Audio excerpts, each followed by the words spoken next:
gagal berulang kali, mencoba, bangkit lagi, gagal, mencoba, bangkit lagi. Ya itu proses yang memang harus dilalui jika kita ingin menjadi pengusaha sukses, ya harus siap dengan segala risiko untuk kemudian kita perbaiki terus-menerus. Nah, jadi kalau ditanya apa aja kegagalan yang pernah saya lakukan, kesalahan-kesalahan yang dulu mungkin menjadi pembelajaran juga, sebenarnya nggak ada yang perlu disesali.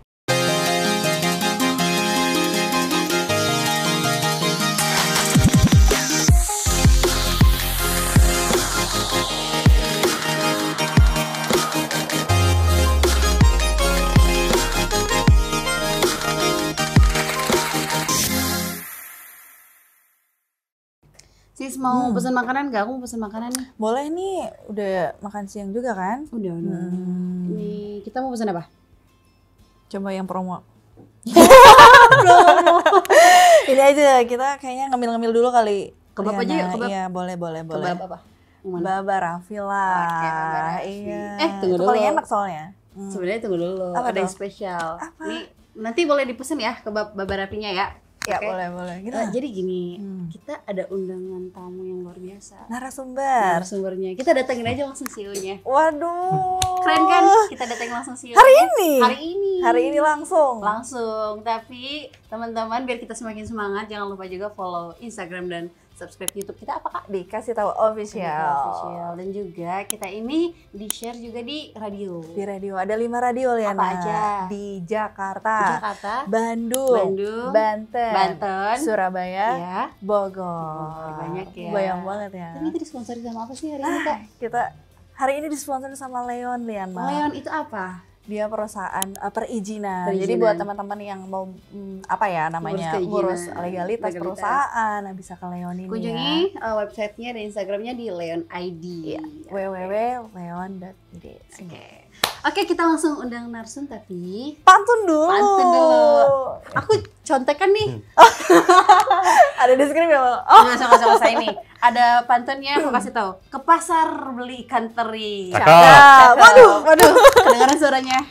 Pulangnya naik sepeda. Cakep. Dengan dengerin cerita Bang Hendy, inspirasi buat kita semua. Selamat datang Bang Hendy. Tadi mau order online kebab ya? Iya. Nggak usah pesan, habis ini dikirimin. Iya. Buat semua teman-teman. Oh, makasih banget. Ini langsung memang kalau yang di radio dengerin Iya. Gak jadi pesan ini, saya maaf dulu ya, nggak usah jadi pesan. Langsung didatengin loh. Iya. Nggak usah cari promo berarti. Iya, jangan yang promo-promo ya kan. Bang Hendy apa kabarnya? Alhamdulillah, senang banget bisa datang ke studionya Kasih Tahu. Ternyata keren banget Kak Diana, Kak Mila ini sosok dua figur womanpreneur yang menginspirasi. Kalian luar biasa. Luar biasa. Masya Allah, Bang Hendy juga luar biasa. Thank you. Kita terima kasih ya udah mau datang ke sini Bang Hendy. Ya senang banget loh, maksudnya ya kalian sudah memulai dari beberapa bulan kemarin, sudah beberapa episode juga jalan. Saya juga sambil nonton kalau lagi di mobil, di pesawat. Dan alhamdulillah sekarang diundang ke sini. Masya Allah. Wah, ini kehormatan. Aduh, kita juga seneng ya. Ada punya kebanggaan tersendiri bisa undang Bang Iya. Hendy. Widih. Apalagi dengar bisik-bisik angin nih bakal. Apa itu? Wah, nanti lah. Coming soon. Kami kita masih tit. Bang Hendy kesibukannya sekarang apa aja Bang Hendy? Masih di dunia usaha, alhamdulillah membersamai dari kebetulan grup usaha yang kami mulai, Baba Raffi Enterprise. Saat ini menaungi 12 perusahaan, bersyukur dimulai dari usaha kebab yang pertama kali dijalankan. Jadi kebab, ada coffee, Forestry Coffee, ada beberapa brand F&B yang lain. Dan bersyukur dalam perjalanan 21 tahun, dari tahun 2003 sampai sekarang, dari awalnya juga satu karyawan, sekali lagi berkesempatan untuk bisa saat ini mengkaryakan teman-teman untuk bisa bekerja bareng sebanyak 3.000 lebih teman-teman. Masya Allah. 3.000 lebih loh Kak. Wah banyak banget ya itu ya 3.000. Ya kecil-kecilan mulainya juga dorong-dorong gerobak pinggir jalan. Nah, Jadi ngomong-ngomong dorong-dorong gerobak nih, berarti kan kita perlu tahu nih Bang Hendy, maksudnya sejarahnya dari kebab Turki Baba Raffi ini gimana sih Bang Hendy? Maksudnya inspirasinya apa awalnya? Memang nggak sengaja ya, awal mulanya umur 19 tahun masih kuliah. Jadi dulu saya kuliah di jurusan teknik di ITS. Sangat nggak nyambung dengan passion saya di bidang kuliner. Betul. Mulailah saya berjualan bisnis kebab saya di Surabaya saat itu pinggir jalan. Saya ingat betul merasakan proses pernah diusir oleh Satpol PP, kehujanan, kebanjiran sambil jualan itu prosesi yang membersamai perjalanan bisnis saya di awal. Nah, ternyata begitu tahun kedua, bersyukur walaupun jatuh bangun, bisnisnya mampu bisa berkembang. Jadi dari 1 cabang bisa 25 cabang, dan saat itulah saya terpikir untuk gimana caranya bisa memberi manfaat lebih luas ya. Membuka cabang yang bisa lebih banyak, supaya lebih banyak lagi customer yang bisa mengenal makan kebab, karena saat itu belum populer. Iya, betul. Sehingga saya ingat tahun 2007, itu. Dari Surabaya saya mulai membuka cabang di luar kota Surabaya pertama, yaitu di Cinere, Depok. Justru di Cinere? Di Cinere, Depok. Cabang pertama. Cabang saya mulai memberanikan diri sebagai pelaku usaha daerah untuk mulai merambah ke tempat yang lebih besar lagi. Dan mulailah saya memilih daerah Depok sebagai pertama kali menginisiasi usaha yang akhirnya berkembang skala nasional. Justru dari Depok ya. Jadi justru beruntung sekali teman-teman ya yang basisnya di Depok itu udah semacam mini Jakartanya gitu kan. Jadi kalau sudah diterima dengan baik di Depok, di Margonda, Cinere dan sebagainya, itu udah prototipe untuk seluruh Indonesia, harusnya bisa menerima juga produknya. Aku bangga juga nih jadi warga Cinere nih. Sama dong, tetangga kita berarti. Iya, tetangga sama. Aduh, jauh banget ini ke Kelapa II. Berarti pelopornya ya Bang Hendy ya? Ya, dari kita umur bersyukur 19 ya? Mulai 2003, jadi umur 19 tahun betul. Saya mulai di tahun 2003 pertama kali sebagai pionir yang memperkenalkan kebab di Indonesia. Bersyukur kebab sekarang sudah banyak ya maksudnya, dan itu kita inisiasi dan akhirnya diterima dengan baik oleh seluruh masyarakat, dan kebab menjadi salah satu pilihan jajanan selain fast food yang dari luar. Betul. Gitu. Jadi favorit juga ya. Dan itu, nih boleh tanya sedikit Bang Hendy. Iya. Maksudnya kalau kayak misalnya racikannya itu, maksudnya isinya apanya kayak gitu, itu dari Bang Hendy sendiri atau gimana? Jadi yang menarik, background yang kita jalanin justru bukan dari sebagai chef. Jadi nggak bisa masak. Sama sekali aku nggak tahu caranya bikin menu itu seperti apa dan sebagainya. Cuman memang hobi kulineran. Hobi makan. Hobi makan. Bahkan titik-titik di Margonda Depok saya tahu loh tempat-tempat apa aja yang enak gitu kan. Karena memang hobinya kuliner. Saya senang buat emang explore kuliner-kuliner apa yang memang istilahnya digemari oleh anak muda, digemari oleh masyarakat, yang kemudian begitu saya coba kadang kan muncul ide ya. Wah, boleh juga nih kita eksplorasi untuk menjadi sesuatu yang lebih baik. Sama kebab ini ide awalnya pas saya jalan-jalan ke Timur Tengah di Qatar. Jadi orang tua saya kerja sebagai operator di Qatar.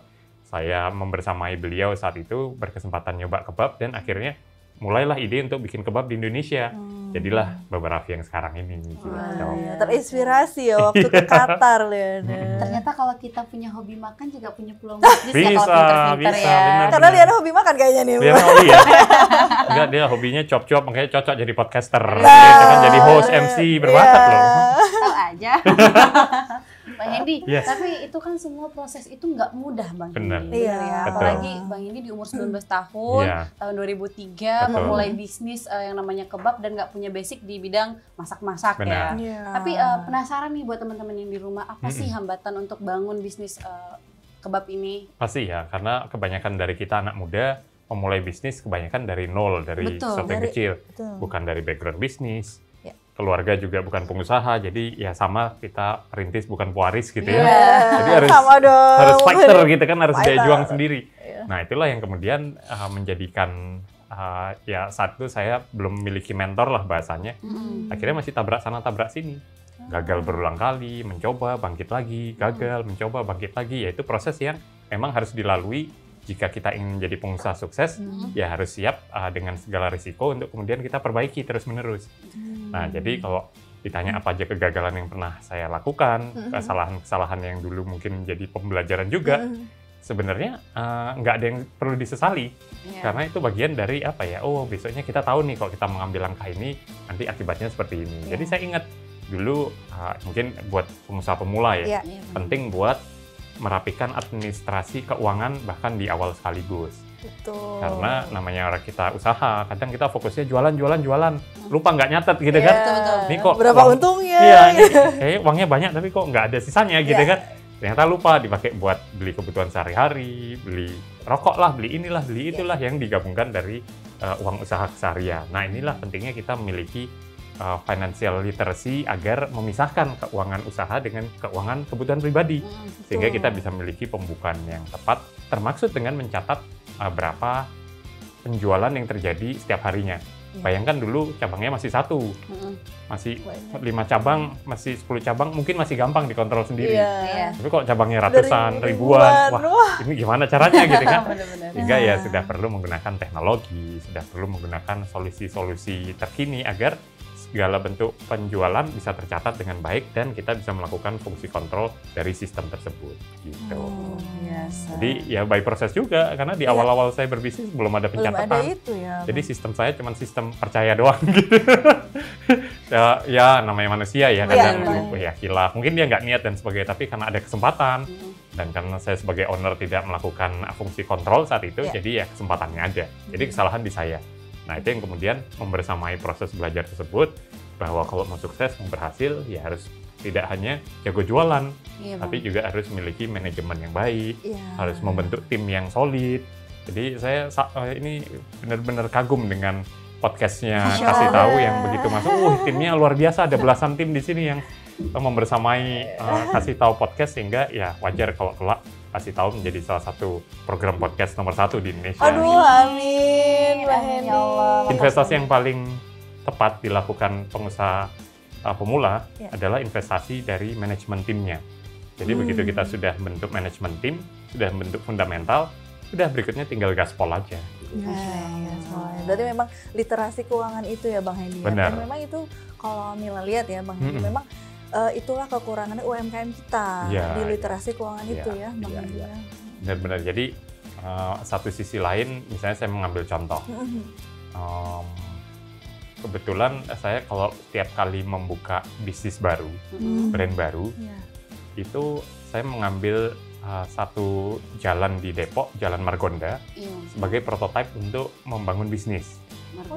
Dan Margonda itu sudah brand dari mana aja deh. Dan kayaknya Margonda itu penuh kuliner nggak sih? Apalagi penuh kuliner. Sehingga kalau launching di sana sukses, berhasil diterima masyarakat, nah ini jadi prototipe buka dimanapun di seluruh Indonesia, insya Allah juga bakal berhasil. Jadi itu juga, dan bisa dimulai nggak harus yang skala besar ya, kayaknya kan semua beragam. Mulai dari kelas mall ada, mulai dari yang besar ada, sampai yang mungkin kita memulai dari kios yang kecil pun juga memungkinkan sekali. Sehingga ya sesuaikan dengan skala bisnis yang mau kita jalani. Kita buka bisnis apa nih sis? Di Margonda ya. Karena mungkin banyak universitas juga ya Bang Hendy ya. Benar. Banyak anak muda di situ. Benar. Ya menariknya kembali lagi bergantung sama segmentasi dan target market yang mau dibidik.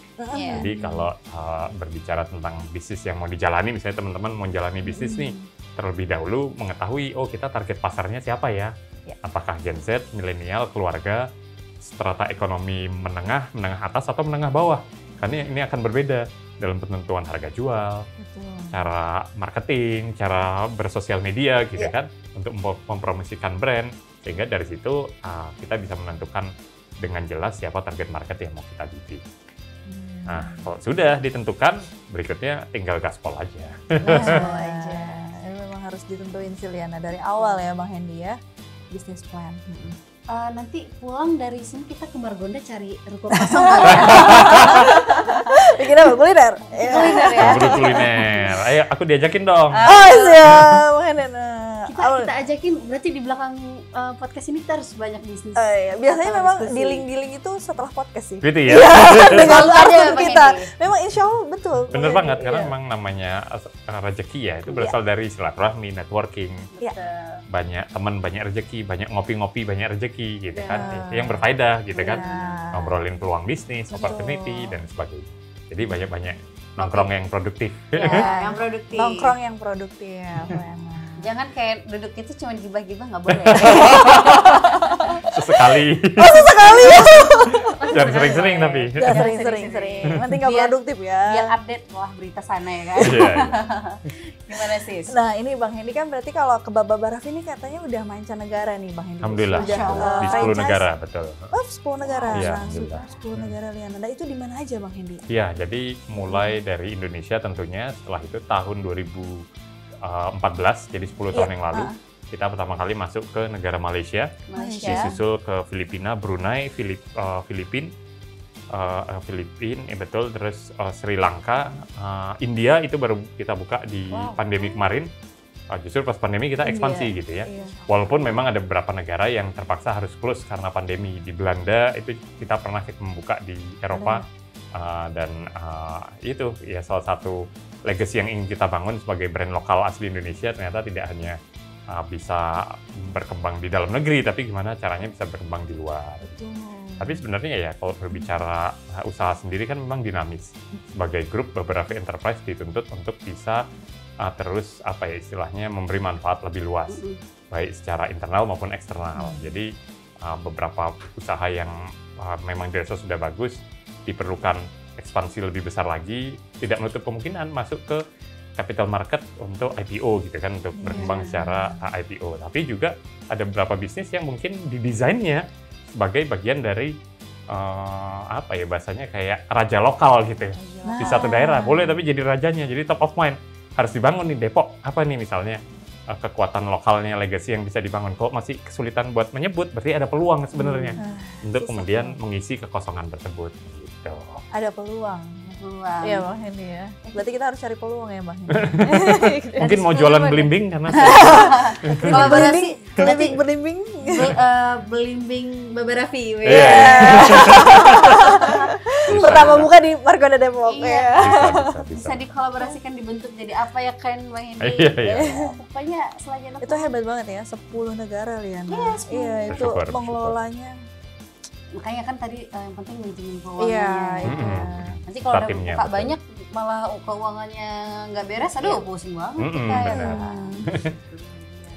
Benar. Bang Hendy, pengalaman buka franchise ini tuh kan memang tadi mulai dari hambatannya, mulai membuka di 10 negara gitu. Sekarang Bang Hendy, kira-kira nih ada pertanyaan, misalnya pengalaman Bang Hendy bisa mengubah yang dari cabang itu ke franchise yang lebih besar lagi itu gimana? Ya, prinsipnya semua bisnis harus bertumbuh atau bisnisnya mati. Jadi pilihannya grow, bertumbuh atau mati gitu kan. Nah untuk bertumbuh sendiri ada beberapa cara. Mulai dari berkembang secara organik, membuka cabang sendiri. Dengan cara kedua sistem kemitraan atau franchise yang kami lakukan. Atau ketiga menggandeng investor untuk bisnisnya bisa bertumbuh.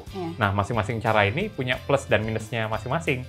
Misalnya berkembang secara organik, tentu lebih lambat karena harus mengumpulkan keuntungan atau profit dari cabang sebelumnya untuk kemudian diputar lagi membuka cabang. Betul. Namun kelebihannya karena semua dikontrol terpusat, jadi mungkin lebih standar dan lain sebagainya.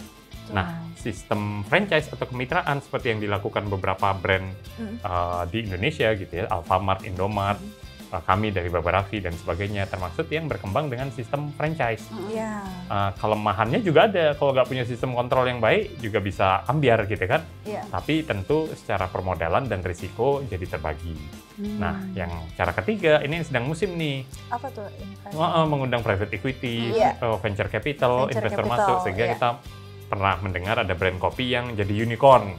Ada brand kopi juga, ya kopi masa depan, yang dia berkembang 1 tahun 800 cabang, 1000 cabang gitu. Jadi sangat cepat. Tapi ya tentu punya kelemahan. Ya namanya ada investor pasti investornya juga pengen ikut campur lah, cawe-cawe kan. Jadi tidak sebebas jika kita menjalankan bisnis sendiri gitu kan. Jadi sekali lagi tidak ada cara mana yang paling benar, mana yang salah. Tapi sesuaikan sama karakter bisnis kita. Sesuaikan dengan DNA dari bisnis yang mau kita jalani. Setelah itu kita temukan, udah ya fokus di sektor itu. Gitu. Tapi sebenarnya nih Bang Hendy ya, aku penasaran sih Liana, maksudnya tuh menjaga cita rasa itu gimana Bang Hendy? Karena kan Baba Raffi ini banyak banget, sudah ribuan kan ya. Itu gimana? Jadi memang dibutuhkan kemudahan dalam proses operasionalnya. usaha-usaha atau bisnis-bisnis yang cara masaknya rumit gitu ya. Misalnya nih saya ambil contoh Chinese food yang dia mengandalkan koki buat masak. Biasanya agak susah buat diduplikasi dan jadi bisnis franchise karena mengandalkan keahlian dari chefnya. Khawatirnya nanti kalau chefnya beda ganti keluar masuk nanti rasanya juga berubah. Sebisa mungkin bukan bergantung pada keahlian dari salah satu chef atau misalnya keahlian dari figur-figur tertentu, melainkan justru bisa dimudahkan oleh siapapun yang melakukan proses itu. Jadi semakin mudah prosesnya, semakin simple prosesnya, maka bisa semakin standar. Jadi contoh kalau di Baba Raffi itu bahan bakunya sebenarnya sudah setengah siap saji lah. Jadi tetap ada proses diracik, kemudian di training, ada proses QC yang dalam proses tersebut tidak serumit kalau dia harus memasak nasi goreng Chinese food gitu kan. Nah itu yang kemudian standarisasinya bisa lebih terjaga. Walaupun masih menjadi tantangan juga sehingga tim QC, tim short mystery shopper yang membeli secara diam-diam untuk memberikan penilaian gitu kan. Itu juga banyak sekali memberikan masukan dan konsumen sendiri. Jadi apalagi sekarang era digital sosial media ya. Kalau customer ada komplain, kritik itu nggak langsung ke nomor hotline. Tapi upload di story, wah ini begini. Kok lama banget pelayanannya, saya datang duluan tapi yang antri yang dikasih yang si ini dulu gitu kan. Nah, itu ya namanya juga keluhan masyarakat ya. Kita harus mendengarkan, menyelesaikan, meminta maaf dan memberikan istilahnya penggantian yang sesuai gitu. Siap. Tapi ngomong-ngomong soal cita rasa nih Bang Hendy, apakah dari Baba Raffi ini ada memberikan cita rasa dari khasnya Indonesia banget, misalnya kebab rasa rendang atau apa gitu? Benar, jadi ya kebab yang ada di Indonesia sekarang ini itu sudah berbeda dengan aslinya yang di Timur Tengah. Jadi kebab yang ada di sini ya sudah versi Indonesia dan itu yang kami mulai. Sudah menjadi set debar bahwa kebab itu begini. Padahal kalau bicara di Timur Tengah kan ya sebenarnya kebab itu ya shawarma ya. Betul. Jadi ya baik dari proses rotinya dan lain sebagainya itu berbeda. Ya artinya kita sudah sesuaikan dengan karakter yang disukai oleh masyarakat Indonesia. Dan terbukti 2 dekade lebih, 21 tahun ya kami memperkenalkan kebab ya sampai hari ini pun ternyata masih digemari gitu kan. Dan tentu saja ini menjadi PR tersendiri bagaimana walaupun kebab identik dengan Timur Tengah, tapi ada juga loh dari Indonesia namanya Baba Raffi. Gitu. Siapa nggak kenal? Kayaknya nggak ada yang nggak kenal sih Liana. Amin. Ini berkat Liana lah harus sering-sering order online. Gitu. Harus dong. Pokoknya kalau udah pulang syuting atau pulang kerja tuh dekat rumah kan ada tuh langsung beli. Thank you. Story nih lagi beli kebab nih. Cuman memang kan saya memulainya dari Surabaya ya, jadi ya tidak bisa dipungkiri bahwa kebanggaan sebagai brand lokal dari Surabaya itu ada. Jadi secara habit mungkin lebih banyak dikenal di wilayah timur Indonesia, Surabaya, Jogja dan sebagainya. Walaupun ya kita mencoba untuk menyebar dari ujung ke ujung, dari Aceh sampai ujung Timika. Saat ini operasional dari Baba Raffi tersebut ada dan ya masih Jawa sentris memang.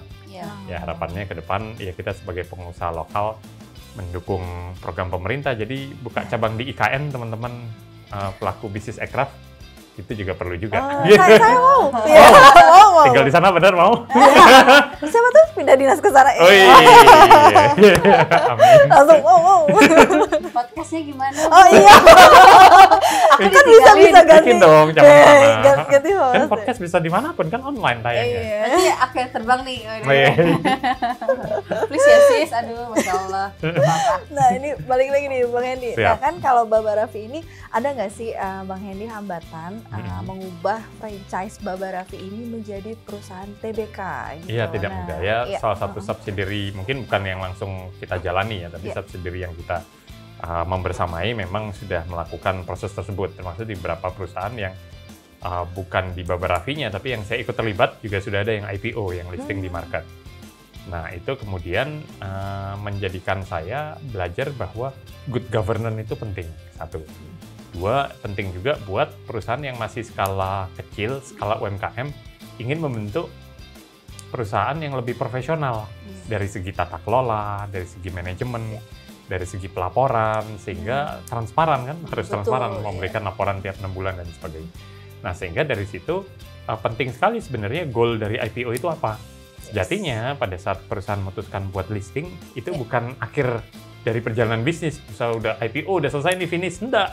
Itu awal. Itu justru awal itu gitu awal kan. Jadi iya. dan saya belum pernah mendengar ya perusahaan yang listing atau IPO dari basis industri kreatif podcast. Jadi ada peluang.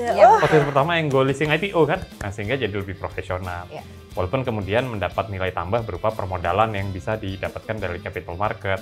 Sehingga awalnya studionya mungkin masih di satu kota, jadi bisa punya jaringan banyak kota. Bisa berkembang di mana-mana. Channelnya jadi lebih banyak. Jaringan medianya lebih luas dan lain sebagainya. Itu salah satu nilai tambah jika kita memutuskan usaha kita berkembang melalui capital market atau IPO. Gitu. Jadi bukan IPO itu udah finish, enggak. IPO itu baru awal. Baru awal. Bagaimana tetap menjaga ya Bang Hendy ya. Rintangannya lebih berat lagi gitu ya. Ya, tantangannya juga tentu lebih sesuai lah dengan result yang ingin dicapai. Jadi itu tadi karena pelaporan transparansi dan penggunaan dananya harus sesuai dengan alokasi awal, ya kita akan lebih terukur dan terarah. Bagusnya di situ. Gimana mau kasih tahu mau IPO? Belum ada kan ya Pak Hendy ya? Dan sudah boleh dong perusahaan UMKM karena ada nggak cuma papan menengah, papan pengembang aja, papan akselerasi juga sudah bisa boleh. Ya? Wah, istimewa. Gimana? Gas. Kita harus lewat langsung, IPO ya. Karena media juga kan ya Bang Hendy ya, media kreatif. Betul, media kreatif sebagai media. Ini jaringan media kreatif kan? Siap. Dan tersebar di beberapa kota, nanti bisa lebih luas lagi, studionya bisa lebih banyak. Iya, sub-subnya lebih banyak lini. Karena begini, ini menjadi kebutuhan. Kayak saya mau cari kantor di satu kota, daripada saya langsung sewa tempat, mending saya ikut di coworking space dulu deh, gitu kan. Sama, di saat saya punya kebutuhan mau podcast, podcast lagi naik, gitu kan. Maksud saya harus set up studio, investasinya miliaran kayak gini, gitu kan. Wah, dari mana, gitu kan. Ya, mending menggunakan podcast-podcast studio yang sudah ada, jaringan tersebut untuk bisa kita sewa atau sinergi, gitu kan. Nah, ini ada peluang bisnis juga sebenarnya. Ini langsung terpikir nih Bang Hendy. Ada peluang bisnis lagi nih di podcast. Luar biasa. Jadi memang untuk membangun sebuah bisnis itu memang ada tantangannya, ada cobaannya juga. Pasti ya. Dinikmati aja, enjoy the process. Betul, kritikan pasti ada juga Bang Hendy. Kritikan namanya netizen. Enjoy the process. Enjoy the process. Nah, tapi kalau Bang Hendy sendiri berbicara tentang kritikan sebagai CEO atau founder dari Baba Raffi, gimana sih menanggapi kritikan dari masyarakat atau netizen juga gitu? Kuncinya nggak boleh baper, nggak boleh gampang baperan. Profesi apapun, CEO, mau pengabdian kepada masyarakat, mau jadi influencer, nggak boleh baperan. Gitu kan, sebagai figur sekarang, sebagai host podcast ini udah jadi figur juga loh, udah menjadi influencer podcast kan, gitu. Salah satunya, nah sehingga memang ya kita sebagai generasi muda, hilangin deh rasa jauh-jauh, rasa galau, gampang baper dan sebagainya yang justru bisa membuat kita overthinking. Karena sejatinya, yang membuat kita produktif itu adalah kalau kita mengetahui ada sebuah problematika, fokusnya sama solusi. Betul. Ada keluhan dari misalnya customer yang dia post di sosial media viral, ya kita nggak usah baper, tapi gimana kita fokus solusi dan justru dengan segera memberi tanggapan agar itu bisa fokus diselesaikan. Dan justru kebalikannya, begitu kita berhasil mengatasi persoalan tersebut, ya nanti counternya justru lebih baik lagi. Gitu. Justru juga perlu disembunyikan. Kita tunjukkan langkah-langkah antisipatif apa yang sudah dilakukan. Gitu. Itu PR-nya juga sih ya. Jadi PR benar. Iya, harus solution minded juga ya. Solution minded. Bang Hendy ya. Betul, itu. Kayaknya sudah memahami PR crisis dengan karena itu memang PR crisis kan Bang Hendy. Mau nggak mau kan, karena harus di media kan Bang Hendy. Udah ngerasain juga ya. Siap. Gimana sih?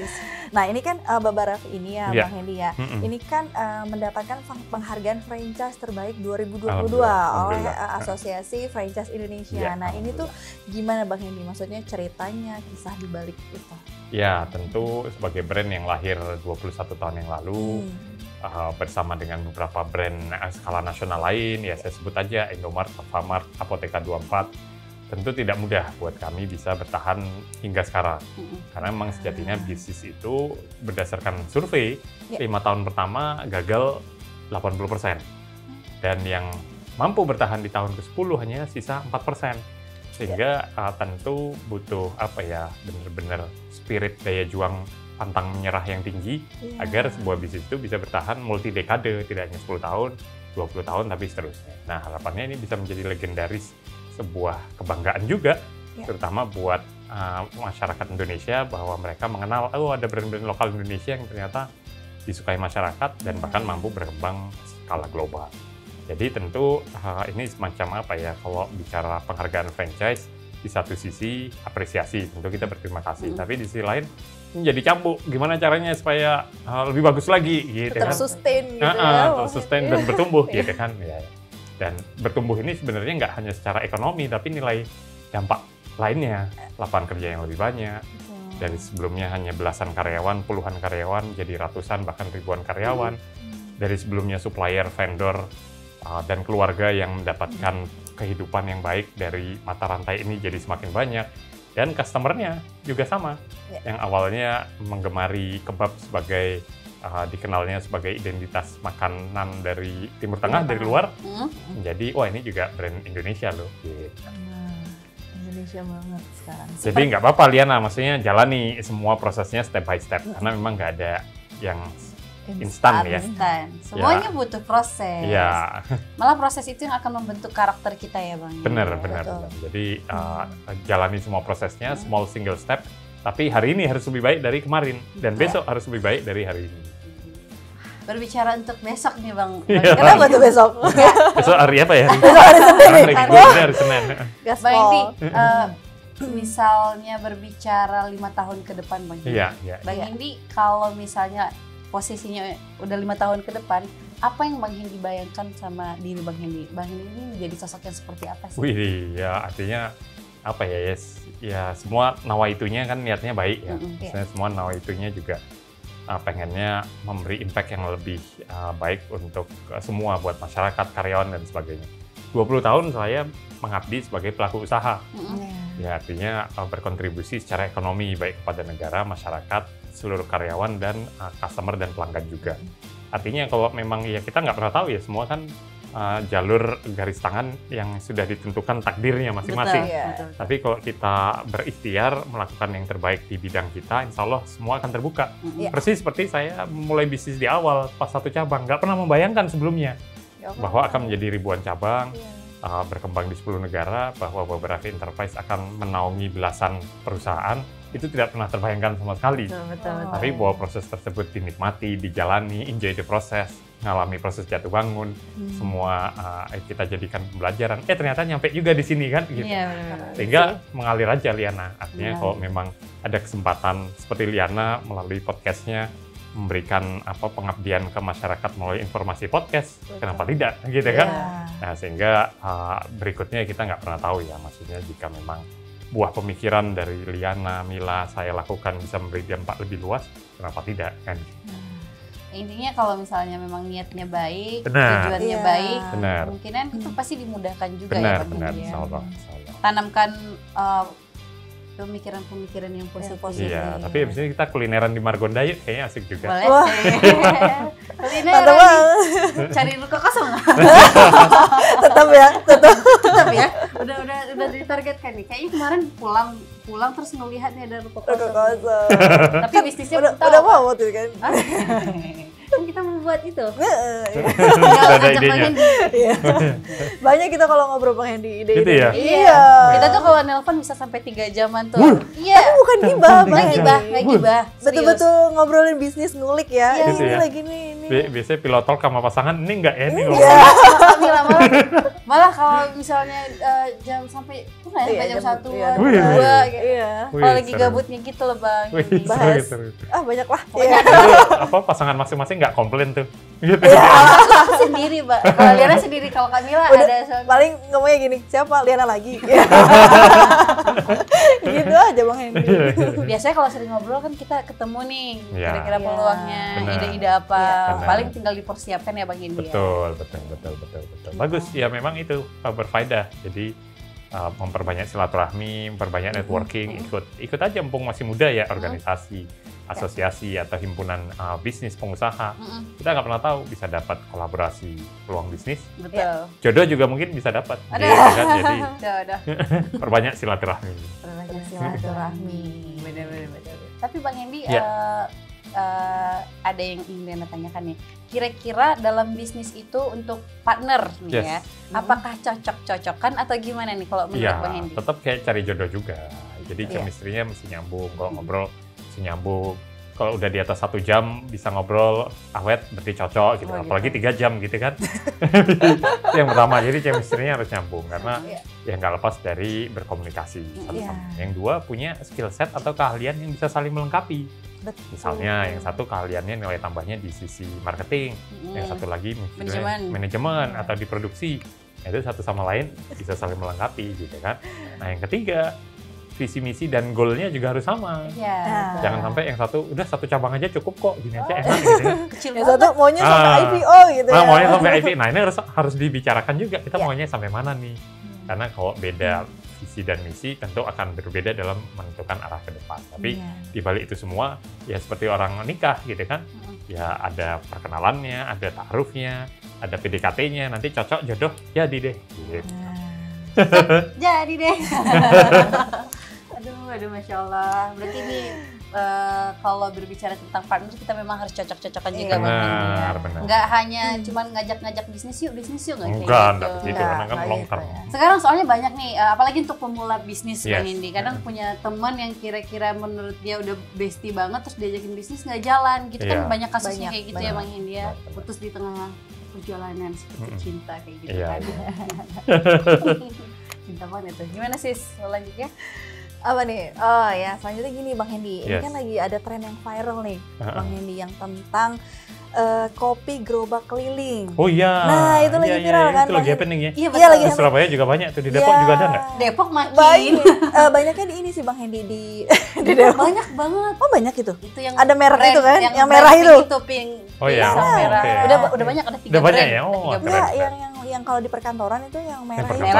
Yang merah. Jakarta saya tahu banyak. Banyak kan itu merah itu kan Bang. Kalau di Depok udah ada pink, udah ada merah, udah ada satu lagi, ada 3 brand. Itu kan kayak sponsor sini. Biar bisa disebutin mereknya. Belum bisa kita sebutin. Itu kan kayak gini ya Bang, ini kayak the next level of Starling itu kan. Nah iya maksudnya apakah ini bisa menjadi ancaman coffee shop atau seperti apa tuh Bang Hendy? Ya bisnis dinamis ya, maksudnya agile dan semua punya marketnya masing-masing. Stay relevant menjadi kuncinya. Kalau kita bicara sebelum pandemi, pas pandemi dan post pandemi semua sudah berbeda-beda. Saya ambil contoh industri kopi ya, karena ini ambil contohnya Starling. Belum pandemi orang masih senang nongkrong, jadi coffee shop tradisional masih berjalan dengan baik. Pada saat pandemi semua berbasis online, nggak ada yang nongkrong, jadi outletnya nggak perlu besar-besar, yang penting take away aja, yang penting bisa order online orang akan membeli gitu kan. Nah sekarang sudah berubah menjadi ya coffee shop yang bahkan kelasnya itu udah kayak apa ya, udah kayak tempat dugem gitu. Ya kan udah kayak yang gede banget dan sebagainya. Bahkan ada tempat wisata di Bogor, saya tahu juga dia udah jadi tempat view-nya keren apa dan sebagainya gitu kan. Sehingga trennya udah bukan lagi sekedar minum kopi tapi udah mempunyai nilai tambah dari segi lokasi. Nah, sekarang ada lagi model Starling, maunya cepat, harga terjangkau. Murah gitu kan. Nah, ada juga segmentasinya gitu kan, apalagi dengan mudahnya beredar di mana-mana, memudahkan kita sebagai customer menemukan titik-titik penjualan. Jadi memang kita harus adaptif. Kalau kita hanya mengandalkan satu konsep saja, belum tentu tren tersebut yang akan terus berjalan. Ya kita harus dinamis sesuai dengan kebutuhan market. Jadi stay relevant salah satu kunci kita bisa survive di bisnis. Wah, stay relevant ya. Karena kan memang jangan mau buka outlet Starling. Pokoknya saya mau invest tadi ya. Diaminin aja. Karena kan kopinya fresh banget ya Bang Hendy ya, beda kopi sama kasih tahu. Benar. Menarik sih, maksudnya sudah dalam cup tinggal kasih ice terus disajikan. Maksudnya simple gitu, fresh gitu kan, dan produksi coffee machine-nya nggak perlu banyak-banyak, cukup di satu tempat aja yang dia bisa bolak-balik ngambil kan, refill dan sebagainya. Lebih fleksibel waktu. Oh di perkantoran tuh sekarang udah ini aja gitu. Kadang yang nggak niat beli kopi juga cuma gara-gara misalnya bawa kendaraan ada itu belilah gitu. Gitu ya? Iya sering kayak gitu. Berapaan sih harganya? 25.000 ya? Under 10.000 Under 10.000. Nah serius? 8.000 Bang Hendy. Wah, serius? Iya. Malah ada yang 5.000-an. Ah, yang benar? Iya. Itu Starlink yang abang-abang naik sepeda yang paketan. Enggak. Yang merah-merah itu 8.000 Bang Hendy. Yang merah 8.000, yang pink itu 5.000. Nah, itu ada segmentasi marketnya sendiri-sendiri. Jadi jangan khawatir, ya ada yang kelas menengah atas, menengah, bahkan yang kelas 5.000-an juga ada ya, dengan yang premium juga ya. Oh, harganya kalau kata orang-orang sih yang cicip yang si merah itu memang nggak kalah. Enak. Iya. Begitu ya. 8.000 sponsor di sini nih. Oh iya. Nanti sponsor ya. Enak banget nih. Oke. Kualitasnya bagus. Lagi viral memang ya. Benar. Stay relevan ya. Benar. Artinya apa ya? Sekarang segala sesuatu bisa di up level, dinaik kelaskan. Mulai dari kedai kopi, bahkan penjual abang-abang Starlink pun ya bisa dinaik kelaskan dengan armada sepeda listrik gitu kan. Betul. Bayangin kalau ngejat sendiri, wah ngos-ngosan juga. Tapi berbicara tentang entrepreneur nih Bang Hendy. Faktanya Bang Hendy, ternyata 72% entrepreneur di Indonesia ini bukan lulusan S1. Oh ya? Ya. Nih faktanya nih Bang Hendy. Iya. Menurut Bang Hendy, apakah ada yang salah nih dengan sistem pendidikan kita di Indonesia? Saya pikir sekarang sudah semakin membaik ya. Karena saya memang membersamai proses menjadi pengusaha zaman angkatannya almarhum Bob Sadino, Pak Ciputra dan sebagainya. Saya dapat kesempatan buat diskusi seperti ini langsung. Jadi bersyukur banget. Nah, pada era tersebut, betul, mau jadi pengusaha itu nggak usah pinter-pinter. Nggak usah mau jadi pengusaha itu sekolahnya jangan tinggi-tinggi. Katanya begitu. Kenapa? Karena kalau kamu terlalu pinter nanti nggak mulai-mulai, takut buat memulai kan. Tapi sekarang eranya sudah berubah. Mau jadi pengusaha sukses, pendidikannya harus tinggi juga. Kalau perlu jangan hanya sarjana, ya maksudnya sampai master, doktor, dan itu bisa diimplementasi dan bantu bisnis. Sehingga berjalan beriringan suksesnya bisnis dengan edukasi yang diambil, itu akan saling melengkapi satu sama lain. Jadi, karena saya dulu angkatannya Om Bob sama Pak Ciputra, saya memang tidak selesai secara akademis. Tapi saya melanjutkan pendidikan non formal yang lebih sesuai sama kebutuhan bisnisnya. Jadi penting sekolah itu. Penting kan? Penting banget. Apalagi untuk pengusaha juga ya. Iya, jadi kayak masih umuran kayak kita masih bisa kok sekolah, masih ada tuh. Bisa sampai S3 gas terus. Masih bisa. Cewek juga masih boleh dong Bang Hendy. Bisa. Kan banyak tuh kalau orang ngomong kalau cewek itu deh di dapur aja. Enggak, itu kayaknya sudah old ya. Nggak boleh gitu. Cewek bisa sekolah tinggi-tinggi biar mendidik anaknya. Pikirannya udah ke anak nih Bang Hendy. Calon suaminya Mbak Liana. Dengerin ya. Dengerin ya. Di sekolah tinggi-tinggi cari duit tuh ntar buat anak juga. Benar. Astagfirullah ya Allah.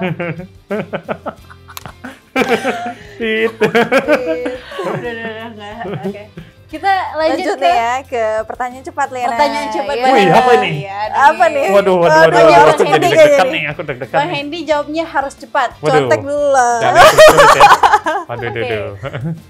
Harus cepat ya Bang Hendy. Berarti siapa nih? Liana dulu deh. Dia cuma nanya ya pilihan aja. Misalnya kayak kasih tahu apa kasih ini gitu. Ini ya, kita mulai ya Bang Hendy ya. Oke. Bang Hendy, ayam atau sapi? Sapi.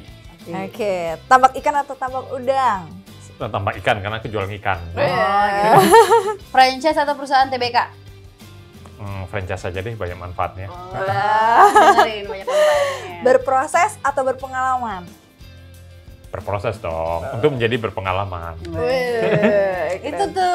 Keren. Langsung pengen jadi pengalaman tapi nggak punya proses udah. Iya. Iya kan? Iya. Oke, cuman itu aja Bang Hendy. Nggak banyak nungguin ya. Udah nungguin, aduh. Kirain nanyain 01 apa 02, waduh. Kan udah. Boleh. Oh iya. Ini timnya, aduh. 02. Kan udah lewat. Iya benar. Kita tinggal nunggu nih kapan deklarasinya. Iya. Amin. Dilantik ya. Iya, dilantik saya, dilantik gitu. Bang Hendy, pertanyaan terakhir mungkin dari Liana ya Bang Hendy. Bang Hendy bolehlah kasih motivasi nih buat teman-teman di rumah, anak-anak muda gitu. Tips untuk para generasi muda yang ingin berbisnis nih Bang Hendy. Iya, jadi buat teman-teman generasi muda yang pengen jadi pengusaha sukses, tentu saja semua berproses ya, nggak ada sukses yang instan. Tapi dengan adanya networking, silaturahmi, dibekali dengan ilmu yang memadai sesuai dengan skill yang mau kita bangun, insya Allah teman-teman juga bisa menjadi berpengalaman melalui proses yang dilakukan setahap demi tahap. Hari ini harus lebih baik dari kemarin, dan besok harus lebih baik dari hari ini. Sukses terus generasi muda, pantang menyerah, dan gaspol. Gaspol. Ini kayaknya Bang Hendy ini kalau dilihat-lihat cocok jadi calon pemimpin. Wih, calon amin, kepala daerah nggak tuh? Calon pemimpin daerah. Amin, aduh, cocok, inspiratif soalnya. Soalnya inspiratif, udah gitu kalau. Emangnya mau pilih saya kalau nanti saya maju? Siap pilih. KTP-nya KTP Depok. Nanti bisa pindah kan, boleh kan? Boleh. Pokoknya kita kalau memang menginspiratif, memberikan semangat untuk anak muda, memberikan perubahan, ya kan? Kenapa enggak, ya kan? Sekarang butuh perubahan. Butuh sosok juga anak muda. Butuh sosok anak muda juga. Sekarang tuh kalau memang bisa kasih yang terbaik. Benar. Ya kan? Setuju. Sepakat. Sepakat kan? Sepakat dong. Jadi gimana? Habis ini gimana apa ini? Gimana apa nih kulineran? Berbahaya ini. Nanti tunggu coming soon ya. Nanti kalau memang udah masuk lagi nih Bang Hendy kayaknya kita ya kan. Temanya beda berarti. Beda. Kita kulik-kulik nih apa nih visi misinya kalau memang bismillah. Ya kan kenapa enggak ya kan Kak kan? Yang penting kita bisa diajak lah nanti di Redpod. Bang Nuliana.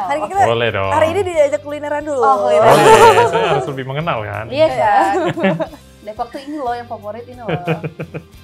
Iya, benar. Gimana Kak Mila? Oke, kita terima kasih banyak ya sama Bang. Wah, aku yang thank you nih udah diajakin Kak Mila sama Liana. Liana juga terima kasih teman-teman kita juga di sini makasih banyak. Thank you semua, makasih, thank you. Sebenarnya kita masih ini ya, banyak sebenarnya Bang Hendy yang ingin ditanyakan. Kepo lah gitu kan. Mungkin nanti kita yang berkunjung ke tempat Bang Hendy jika diperbolehkan. Boleh banget, sangat boleh sekali. Boleh sekali. Diskusi panjang kan. Mungkin ada peluang-peluang lainnya Bang Hendy. Iya. Kita berguru. Siap. Kita doakan juga Bang Hendy semoga makin jaya, makin sukses. Amin. Apa yang diinginkannya juga tercapai. Amin. Target-targetnya tercapai. Amin. Sama-sama ya. Mila dan Liana juga mudah-mudahan jadi podcast nomor 1 di Indonesia. Amin nggak? Amin dong. Siap. Harus siap. Nggak boleh. Oh ya teman-teman jangan lupa juga follow Instagramnya Bang Hendy. @hendystiono. Iya. Apalagi nih Bang? @hendystiono, @beberaffi_official, @yuk maju bareng. Aduh banyak. Terus di situ ada bisnis lainnya. Nah, itu di-follow semua satu. Di sini. Banyak nih gitu. Ini cuma sponsor kasih tahu. Ada di sini. Ada di sini. Oke, teman-teman makasih juga udah nonton sampai habis. Jangan lupa juga share ke teman-temannya, ajak teman-temannya buat nonton. Follow Instagram kita Kasih Tahu Official dan subscribe juga YouTube channel kita di Kasih Tahu Official. Dan jangan lupa juga X channel ya sis ya, dengerin juga buat X People ya. X People yang lagi di perjalanan maupun dimanapun ya sis. Pasti seru banget sih episode ini sih. Seru. Ini banyak ilmunya ada geng semua ini. Rugi dong kalau nggak nonton. Ya kan, ini kalau ikut kelasnya Bang Hendy Setiano udah bayar berapa sih? Itu dia, susah. Ngundangnya susah nih. Ngundangnya susah, ketemu aja susah kita ya kan. Apalagi nanti kalau udah lah. Jadi calonnya kan saya jadi keluar. Wah, lebih banyak turun. Aduh. Bismillah. Oke. Teman-teman, makasih udah nonton. Makasih. Thank you undangannya. Thank you Mila. Sampai ketemu. Sampai ketemu. Sampai ketemu juga teman-teman. Thank you. Bye-bye. Sampai jumpa lagi.